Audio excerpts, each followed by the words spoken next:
Otro elemento a tomar en cuenta dentro de ese contexto histórico es la diferencia entre los pueblos esclavizados de manera temprana en el siglo XVI y XVII y los pueblos esclavizados de manera tardía en los siglos XVIII y XIX. ¿Por qué? Porque en los siglos XVI y XVII varios pueblos africanos negros fueron atrapados por otros reinos africanos negros y vendidos a los europeos y por supuesto y vendidos a los musulmanes. Pero a partir del siglo XVIII, cuando los europeos ya tuvieron una superioridad en armas de guerra y lograban someter directamente a los reinos africanos porque tenían esa superioridad bélica, muchos de esos pueblos africanos que eran esclavistas se convirtieron en esclavos. Un caso muy típico, muy ejemplar en eso, es el de la etnia Yoruba, que hasta el siglo XVII fungió como los principales reinos que esclavizaban a otros reinos africanos para venderlos o que los capturaban, pero a partir del siglo XVIII ellos fueron entonces convertidos en esclavos. Entonces por eso tendríamos que tener metodológicamente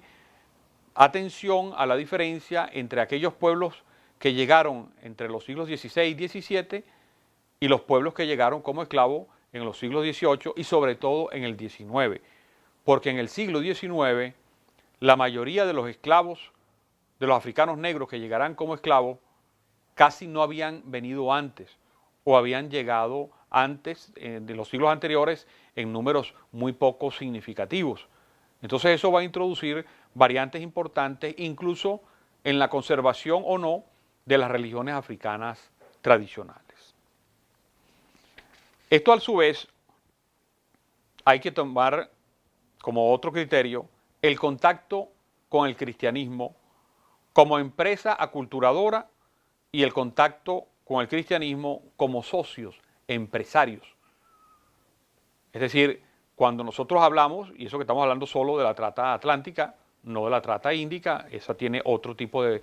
detalles, de pormenores, pero en esta trata atlántica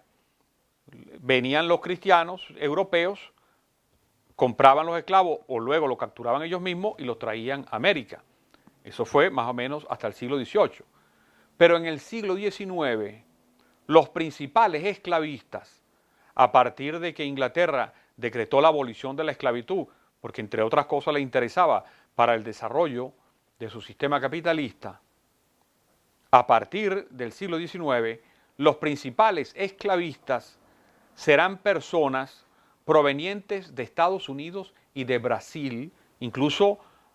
esclavos liberados que compraron su propia libertad, después crearon empresas para seguir trayendo esclavos de África. Y por lo tanto aquí nos encontramos con que los esclavistas del siglo XIX, que habían sido antes esclavos y ahora eran esclavistas, eran ya cristianos que actuaban como socios para traer a otros esclavos negros africanos. Entonces son elementos bien interesantes porque, bueno, luego van a producir otras cosas, pero que pertenecen más a la historia de América en África, como es la creación de Liberia, pero que nos alejaríamos un poco del tema, pero evidentemente que habría que tomar en cuenta. Otro elemento a considerar es que el cristianismo europeo al cual pertenecían los esclavistas, se dividía también entre católicos y protestantes. Entonces será distinto aquellos esclavos traídos por potencias europeas católicas como Portugal y Francia, de aquellos esclavos traídos por potencias protestantes como Inglaterra, Holanda y Suecia, porque cada una planteaba diversas maneras de aculturación religiosa.